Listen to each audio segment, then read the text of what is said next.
Do you want to change your EA ID but don't know where to look? Hi everyone, this is Crazy Gamer, and in this video we are gonna learn how you can easily change your EA ID or your Electronic Arts user ID. So let's get started. First of all, open a web browser and then in the URL box type in ea.com and search. You'll then find yourself in the official website of Electronic Arts, from where you'll need to log into your account first.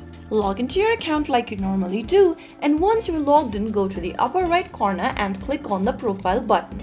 Now in the expanded menu, click on Account Settings. After you're inside the Account Settings page, go ahead and click on Account Information from the left-hand side menu. Under Account Information, you'll see your Electronic Arts ID. To change that to something else, click on Edit right next to the option and enter a new ID you want to change to. Once you do, click on Save. And there you have successfully changed your EA ID in just a few simple steps.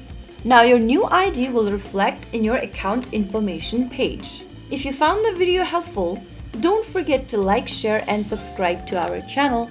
I will be back again in the next video. Stay tuned till then.